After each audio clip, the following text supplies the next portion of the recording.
Happy Sunday. Today's day 57. Feels like many more, but it is only day 57, I can assure you. Just feels like 57 years. News today on the numbers is relatively good.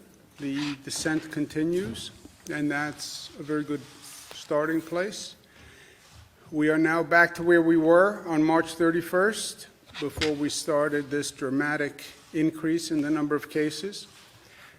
We're still watching big questions. How fast does that number continue to come down? First, does that number continue to come down?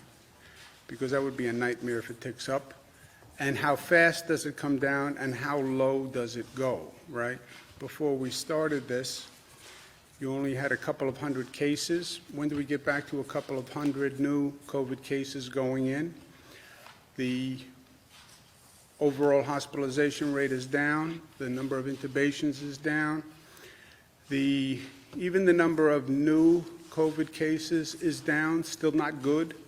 Still 1,000 new COVID cases yesterday, to put it in focus. That would normally be terrible news. It's only not terrible news compared to where we were. This is just terrible news. 367 deaths, which is horrific, and there is no relative context to death.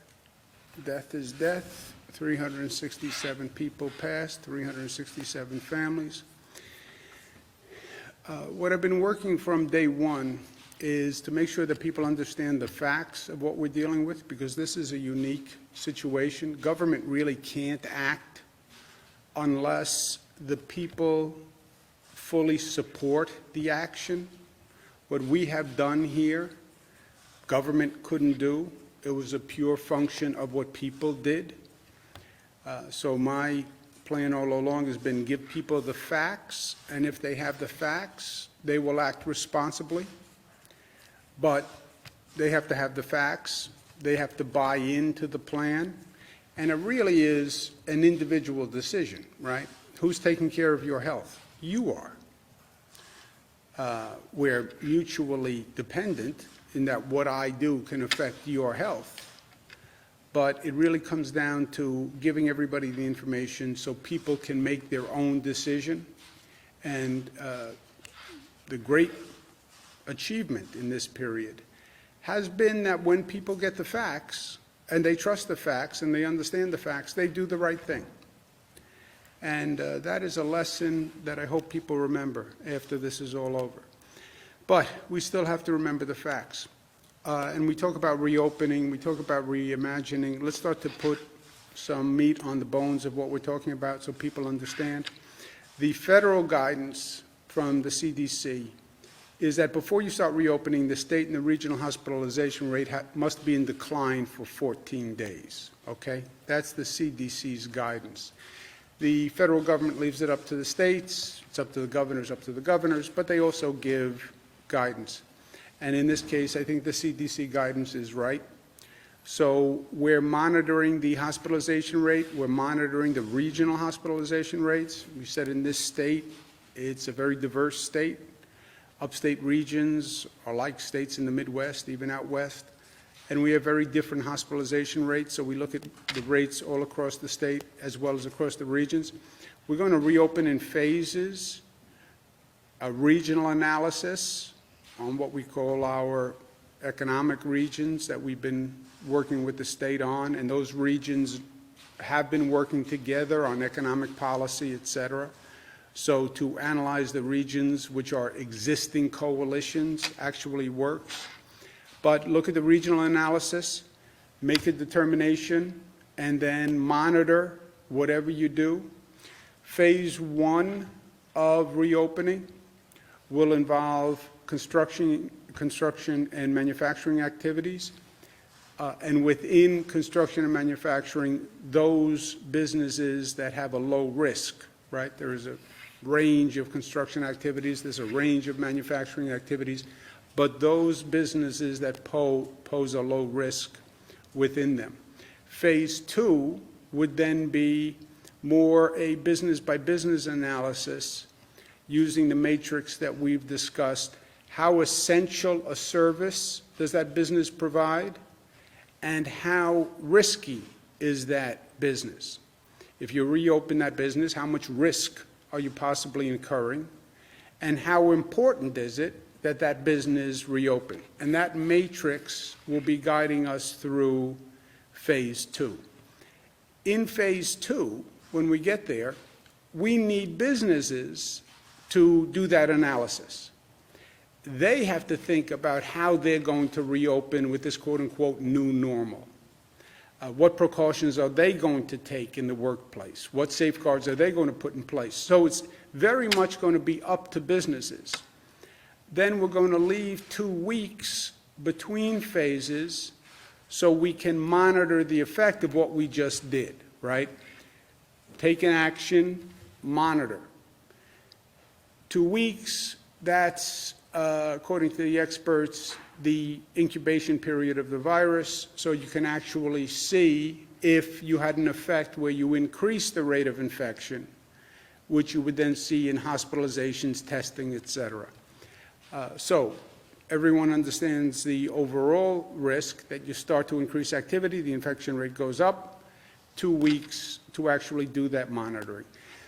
That's the broad outlines of the reopening plan. And then you get into caveats. One caveat is you can't do anything in any region that would increase the number of visitors to that region, right? You have a whole multi-state region in lockdown here.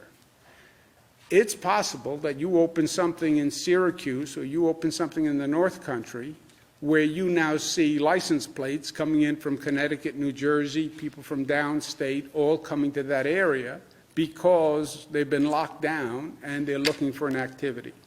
So that's something that we have to pay attention to. And all of this is done in a multi-state context with our neighboring states, most relevant, especially downstate.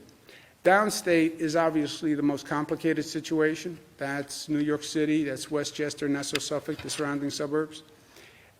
Multi-state coordination is vital there because the New Jersey, Connecticut, New York City area is basically very intermixed. People are going and coming. They live in one place, they work in the other place. So that coordination is important. You get upstate, coordination with Massachusetts is more important in some areas, right? Some parts of the state, Pennsylvania coordination is more important. So coordinating with those states that are neighbors to that region. Downstate, we've said we have to coordinate the main activities. There are gears that intermesh. You can't turn one gear without turning the other gears. That's how you strip gears. Keep trying to explain to my daughters. Transportation, parks, schools, beaches, these are all coordinated activities, right? You turn one, they all have to turn. And that's true for New York City, Nassau, Suffolk, Westchester. They all have to be coordinated. And we're working with local businesses and leaders to do that. Again, on the phased reopening, does my business reopen? Well, what is your business? And how would you do your business in this new normal? You normally have people in a conference room. Are you going to do that? You normally have people in workstations that are right next to each other. Do you plan on reopening that way? So this is not a one-sided equation here.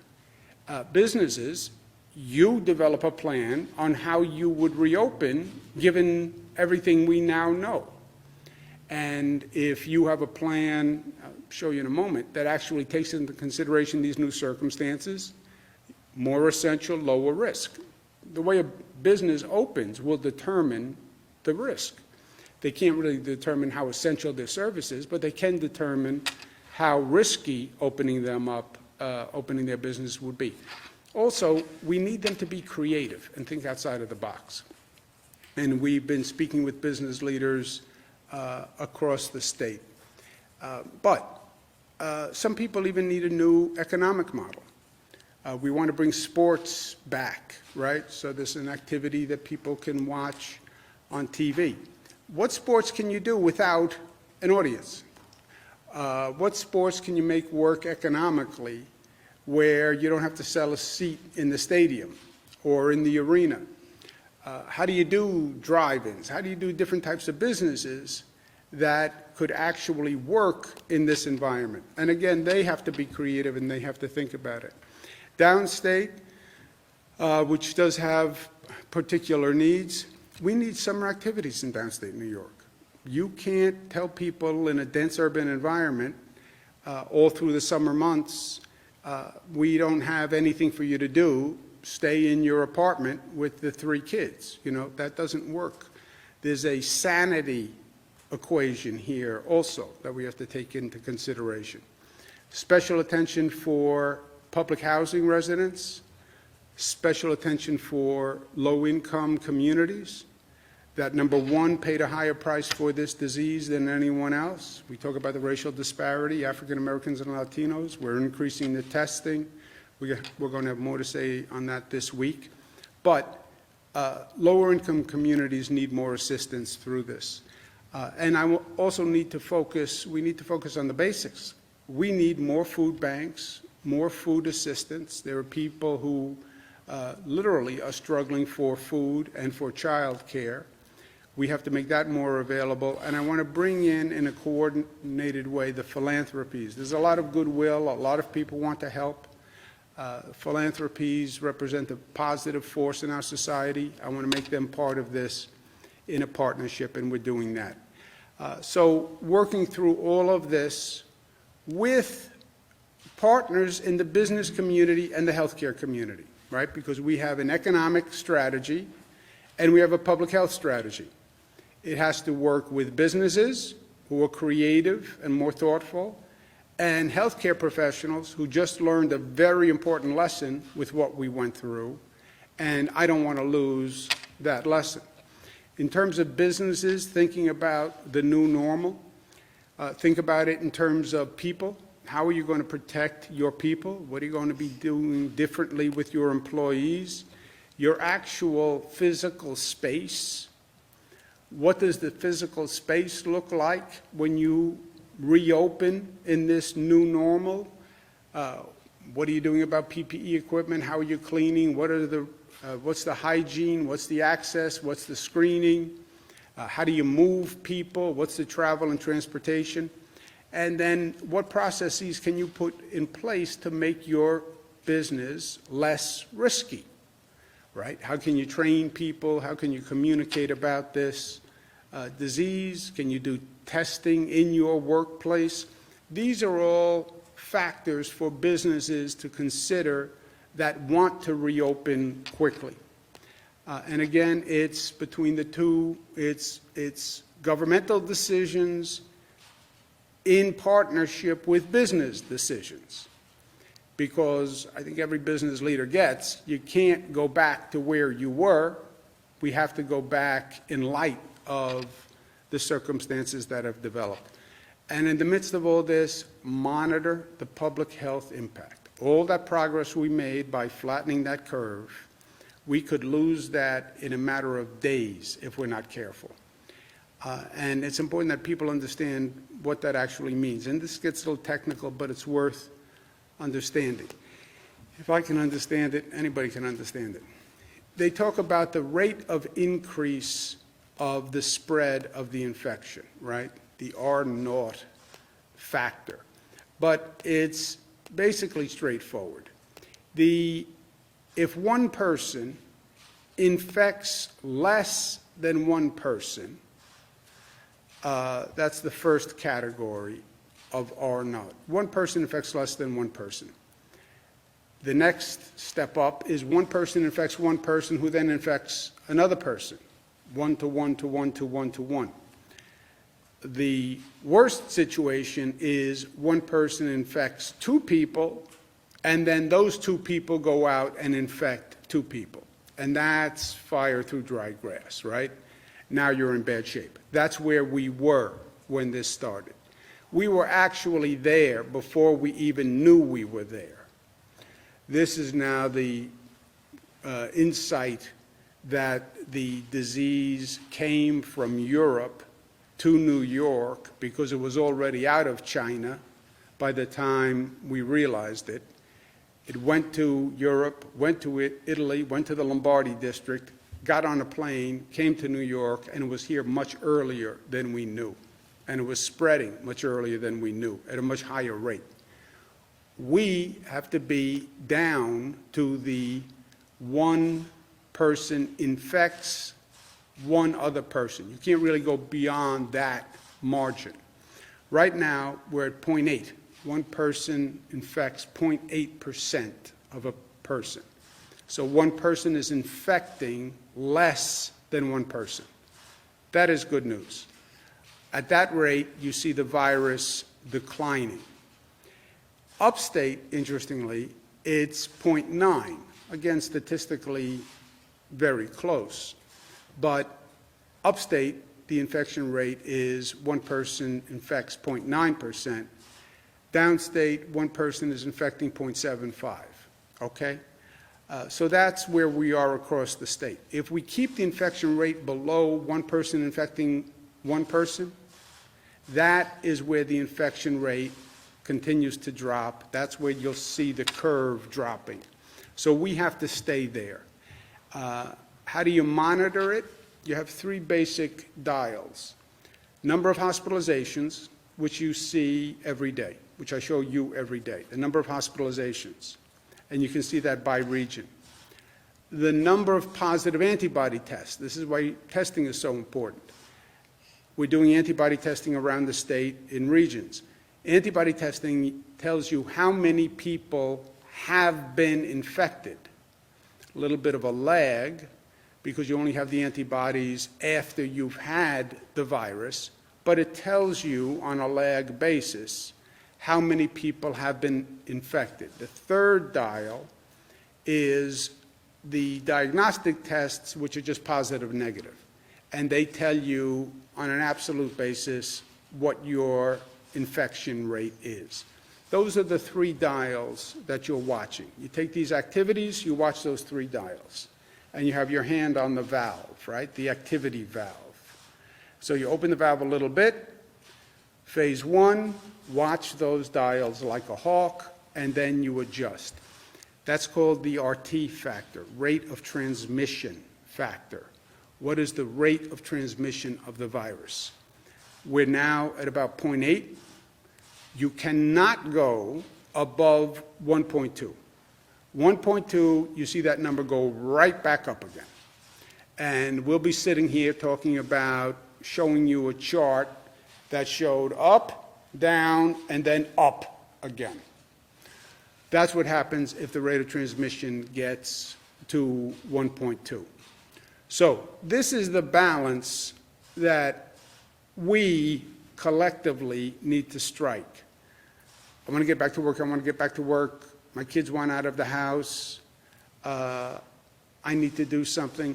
I understand. We have to do it intelligently, and this is the definition of intelligence in this context. Also, I don't want to just reopen. We learned a lot of lessons here, painfully, but we learned a lot of lessons. And that's what reimagine means to me. How do we take the lessons we learned, take this pause in life, and say, when we reopen, we're going to be better for it. And we're going to reimagine what our life is, and we're going to improve for this pause.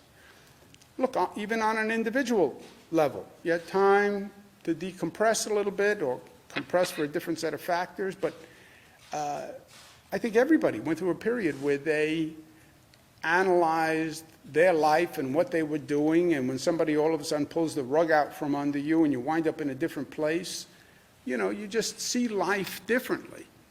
And I think that's true for most people. Okay, after that reflection, what have we learned? How do we improve? And how do we build back better? Because it's not about return to yesterday. There is no return to yesterday in life.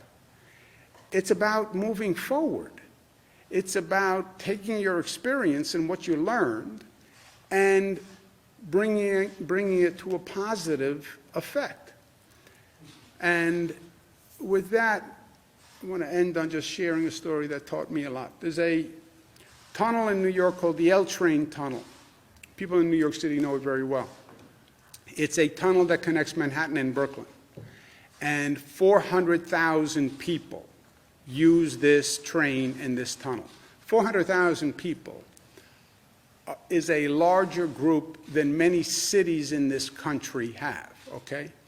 So they had to close down the tunnel because the tunnel was old and the tunnel had problems, and everybody looked at it and they said, we have to close down the tunnel. 400,000 people couldn't get to work without that train, and they had all these complicated plans on how they were going to mitigate the transportation problem, and different buses and different cars and different bikes and different horses, the whole alternative transportation. And this went on for years. Everyone said you had to close the tunnel, and it was going to be closed for 15 to 18 months. Now, when government says it's going to be closed for 15 to 18 months, I hear 24 months to the rest of your life. That's my governmental cynicism. But that was the plan. We're going to close it down, rebuild the tunnel, 15 months to 18 months, the MTA. This was going to be a massive disruption. I heard a lot of complaints. I get a few smart people, Cornell engineers, Columbia engineers. We go down into the tunnel, and we look at it, and the engineers say, you know what, there's a different way to do this. And they talk about techniques that they use in Europe. And they say, not only could we bring these techniques here, and we wouldn't have to shut down the tunnel at all, period. We could just stop usage at nights and on weekends, and we can make all of the repairs. And we can do it with a partial closure for 15 months. The opposition to this new idea was an explosion. I was a meddler. I didn't have an engineering degree. They were outside experts. How dare you question the bureaucracy? The bureaucracy knows better. It was a thunderstorm of opposition. But we did it anyway, and we went ahead with it. And we rebuilt the tunnel, and the tunnel is now done better than before with all these new techniques. It opens today. It opens today, and the proof is in the pudding, right? We went through this period of, I don't believe it, this is interference. It opened today, and it opens today not in 15 months, but actually in only 12 months of a partial shutdown. So it's ahead of schedule, it's under budget, and it was never shut down. I relay this story because you can question, and you should question, why we do what we do. Why do we do it that way? I know that's how we've always done it, but why do we do it that way? And why can't we do it a different way? Why not try this? Why not try that? People don't like change, you know. We think we like change, but we don't really like change. We like control more than anything, right? But, so it's hard. It's hard to make change. It's hard to make change in your own life, let alone on a societal, collective level. But if you don't change, you don't grow. And if you don't run the risk of change, you don't have the benefit of advancement. Not everything out there has to be the way it is. So we just went through this wild period where people are walking around with masks. Not because I said to, but because they understand they need to. How do we make it better? How do we make it better? And let's use this period to do just that. And we will. And we'll reimagine, and we'll make it a reality, because we are New York tough and smart and disciplined and unified and loving, and because we know that we can. We know that we can. We showed that we can. Questions? What you presented today seems to be an outline, kind of a philosophical approach to reopening, but when can people expect, like, dates and hard facts and times of opening? When are we going to get details? You have them there, Jess. You have May 15th The pause is statewide until May 15th, right? Then you have the CDC guidance that says total hospitalization is declining for 14 days, okay? So we get to May 15th. What regions have seen a decline for 14 days? Well, we're assuming we will have seen a decline in the state for 14 days. But what regions of the state have seen a decline for 14 days? That's where you will start the conversation to get to phase 1 in that region. The regions that would be more likely able to open sooner would be the upstate regions. You take like central New York, you take the North Country, you take the Mohawk Valley. Those regions have seen lower numbers from day 1. So you would talk about phase 1 opening there, which is the construction and manufacturing, with the caveat, don't do anything that's going to bring people in from all across the board. And then you have people from New York City and Massachusetts and Connecticut coming in. Also, the construction by manufacturing is a business by business analysis. Not all construction is the same. Not all manufacturing is the same. What are those businesses doing to incorporate the safe procedures? But you would see that more likely in the upstate areas if those numbers continue to decline the way the CDC recommends. Downstate New York is going to be more complicated.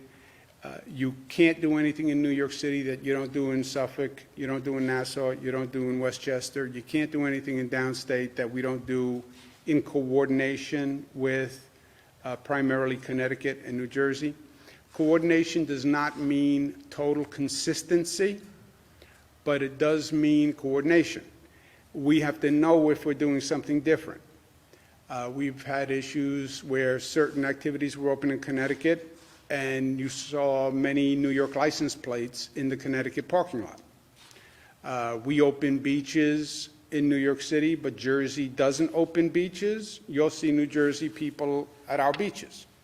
So you won't be in lockstep, but before we do anything, I want to make sure we know what we're doing, because you'll see people react to different activity levels in different communities.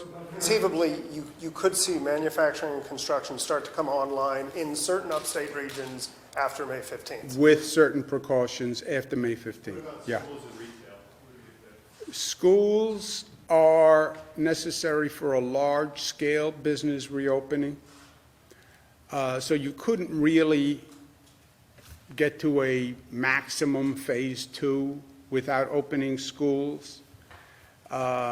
Question on schools is going to be, do you reopen for the rest of the school year? And then there's going to be a question, many local school districts are talking about summer school, and they're contemplating summer school to make up for some of the lost time. Remember, you have a real problem. This remote learning, I think, is going to be one of the lessons we learn. Remote learning is great in concept. We had to jump into it with both feet, and we didn't really have a chance to scale up for it. So many of the school districts, we have 700 school districts in the state, many of them are saying they want to do summer school because they want to make up for some of that class time. So that we have to feel out as we go. See, on any of these things, I'm not really comfortable getting too far ahead of ourselves. You know, you want to talk about a 2-week window? I think that's an intelligent window to talk about. Anybody who sits up here and says, well, I'm going to tell you what's going to happen a month down the road, I wouldn't believe that person. On the same topic of schools, districts right now are trying to put together their budgets. We put out a financial plan that said there's a broad-based cut coming.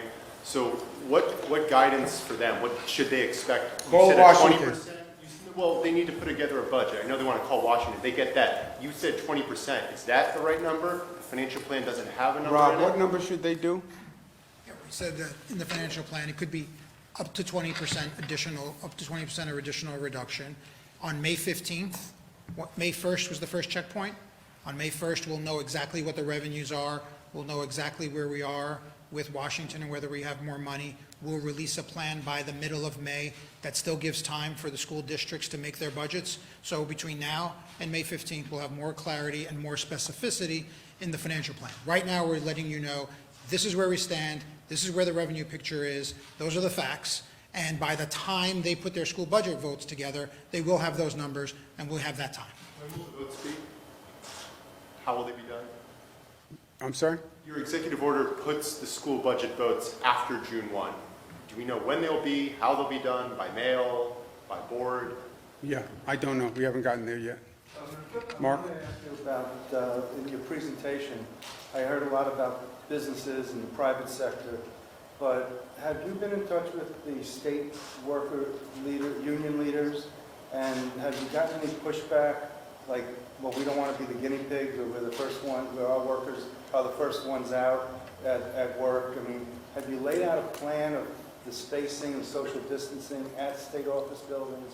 Can you, I don't see it in the presentation. Yeah, well, we are part of those. When you talk about opening up a government office that is not now open, we are part of that same analysis as for a business. We would not open any government office that doesn't have all those social distancing measures, reconfiguration of the workplace, et cetera. So we would do the same thing we're asking businesses to do. So are you planning anything? Are you Yeah. working on that? Yeah, we are planning that. We come back in phases, reduced workforce, more space, et cetera. And then we have certain functions that are more essential than others also. The same thing I'm asking business to do, we are doing. It'd be easy for me to say every state agency is essential. Yeah, but and every state agency is essential, otherwise we wouldn't have it. But there are some that are more essential than others in a short-term basis. For a business, yeah, every division is essential. I get it. But short-term, do you have more essential divisions than others that you could bring back and do spatial distancing, et cetera, in your workplace? Also, a big factor here that is implicit, I think, but let me make it explicit in case I'm wrong and it's not implicit. The big factor here is what people do. That's been the factor from day one. Andrew, why do you spend so much time going through all the facts? Because I need people to understand so they actually do it, right? Or not do it. I gave them the facts on why I think they need to wear a mask. If people don't wear a mask, do we have the ability to force people to wear a mask? 19 million people? No. No. So they have to understand it, and if they understand it, they will do the right thing. I believe that. If they think my facts don't add up or my conclusion doesn't add up, then they don't wear the mask. Luckily, they wear the mask. On this phase 1 opening, monitor, that assumes they are going to be responsible in their behavior, that they can now go out and go to a new store that's opened. Okay, if they're wearing a mask and they're cleaning their hands, that's one scenario. If they go to work and they're using a mask and they keep social distancing and they don't get sloppy, they don't get undisciplined, that's one situation. That personal behavior changes. I am telling you, we're talking about a window of 0.8 to 1.2. That's all we're talking about. That, we can blow through that like, wind through reeds. So it depends on what people do, how smart, how disciplined they are through this whole process. Can't the state show the way for the private sector so that you can set up a scenario that would work, and then the state Yes. and then the private sector? We will do that. We will show a workplace that is socially distant, people wear their masks, they don't go to a cafeteria, there is no congregate, the transportation is accommodated. We will show that in what we do.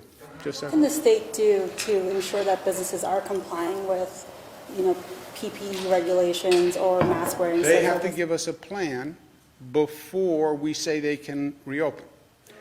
businesses have Yeah, to we're get the same talking thing? to businesses now, literally individual businesses. We have groups that have been set up that are meeting with businesses, talking to businesses. Steve Cohen, who was a former secretary, Bill Mulrow, who's a former secretary to me, have been doing this for weeks. They were here at one meeting, one briefing, dealt with your questions, ran away. I don't know that there was a connection between the two.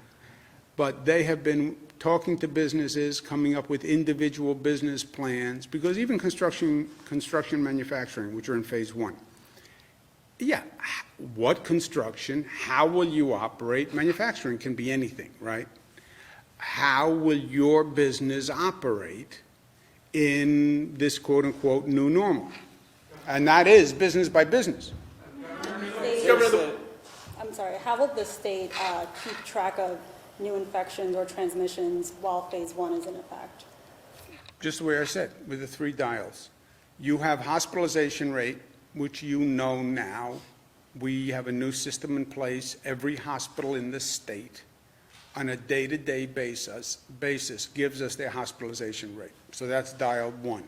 Dial 2 is the antibody testing, which we are now bringing up to scale in a large number, statewide and regional. Antibody testing tells you how many people were infected with a 2-week lag, okay? Because that's what, roughly 2 weeks to develop the antibodies. That's the second dial.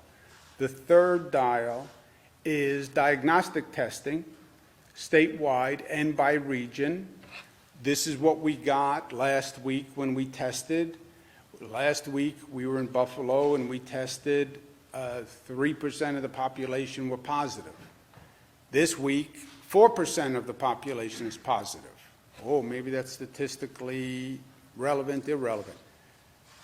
4 days later, 5%. Oops. Close down the valve. So you have those 3 dials. Those 3 dials, hospitalization rate, antibody testing rate, positive diagnostic testing rate, positive, negative, they give you the rate of transmission, which is how fast is the virus spreading. Testing done in the regions that are in phase one? Yes, that's why we've said all of this is dependent on testing, because without testing, you only have 1 dial. You only have the hospitalization dial. And the hospitalization dial is a little misleading. Well, it's not misleading. It tells you what it tells you. But it tells you people who got infected in some period over the past 2 weeks or maybe 3 weeks, and who are seriously infected so that they had to go to a hospital. But that's all that hospitalization rate gives you. The antibody test and the diagnostic test give you a higher level of information by region. Go ahead, John, Governor, before you Governor, jump out of your chair. The Westchester County Center was one of the areas that was or one of the facilities that was crafted into a temporary hospital. The infection rate's going down. The work has been completed there, but there have been no patients as far as I know. What do you do now with those facilities, with that facility in particular, that there doesn't appear to be much of a use for? Yes. Today, we are in good shape, and today, that would be a true statement. Do you know if that'll be a true statement in 60 days? So what would you do with the facility? I'm not the governor. Yeah, but what would you do if you were the governor? You'd leave it right there, because you don't know what it's going to be in 60 days. I mean, is there a possibility that you could transfer? There's been lots of talks about nursing home patients and residents. Could you move people out of nursing homes into a facility Nursing like home that? patients, let's go back to square one. A nursing home can only provide care for a patient who they believe they can provide adequate care for.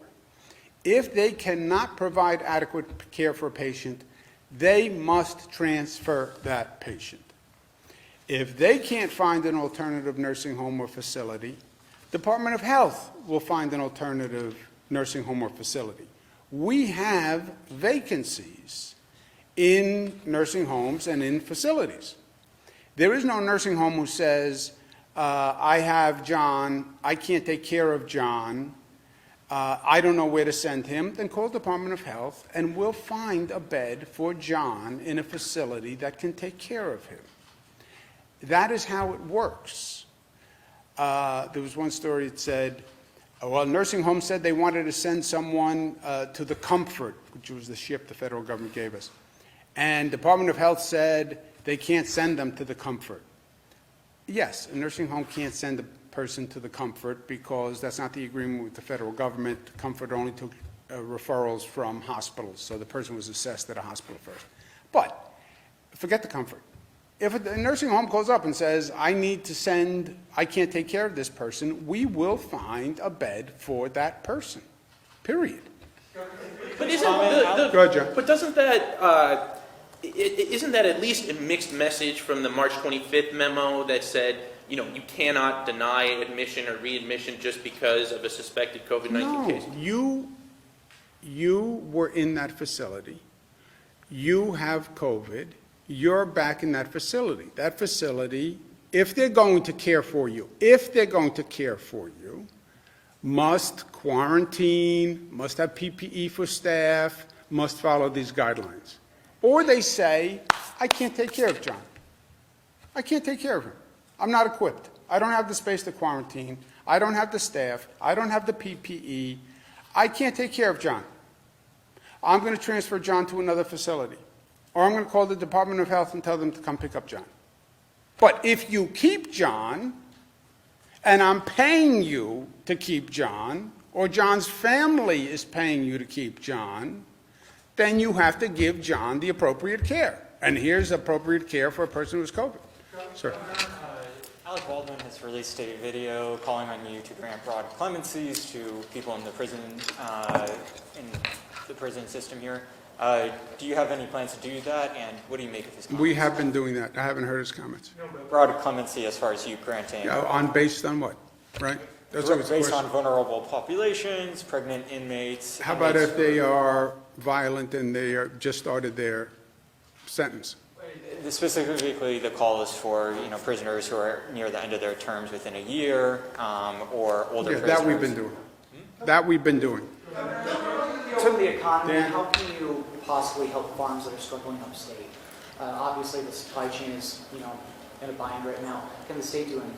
Yeah, the Department of Agriculture is looking at just that. These stories about dumping milk. I don't really understand what the economic forces are where they have too much. And we've talked to the Department of Agriculture. Look, if there's a way we can buy it, we're talking about food banks in New York City for low-income communities. And then we're talking about dumping milk in upstate New York, right? I don't get it. So that's the exact issue that we're looking at. And if there's a way that the state can purchase as part of these food bank programs, for example, we will do that. One of the things is New York City schools bought a lot of the product from upstate New York because we worked very hard to develop that relationship. Apparently, the purchasing of the schools is down, or it's different purchasing. I don't know the exact specifics. But any way we can fix that, we will. Just a very different topic. Domestic violence, you guys did that hotline and website. Is there any updates on the data? Are we still seeing incidents go up? Look, we see domestic violence going up.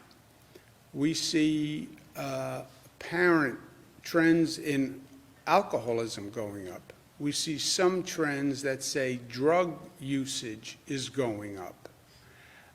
Mental health needs are going up. Do not underestimate the stress that this situation has created, the abnormal circumstances that it has created. I don't know if I have a job. I'm not getting a paycheck. The bills are still coming in. I see no light at the end of the tunnel. And I'm cooped up in my home, and I'm under tremendous stress, and then I have this added stress of being in this situation that I've never been before in my life. Yeah, that is a toxic mix. So when we talk about reopening, getting people out, some activities, a place where people can walk, just something, I say tongue-in-cheek, is the sanity index. But, you know, people need to know that there's an opening, there's a future, that there's hope, that somebody's doing something, and then you need a relief valve just on a day-to-day basis so people have some relief in their lives, some vent. Just about everyone at this point has said that this crisis has emphasized how important healthcare workers are even outside of a crisis. That being said, does that shine any sort of light or add any urgency to the plight of the pensioners of the former St. Clair's Hospital in Schenectady who are frankly dying off at this point? Oh, that's a good point. I do not, I don't know if we can get to that problem with this situation. I'm aware of it.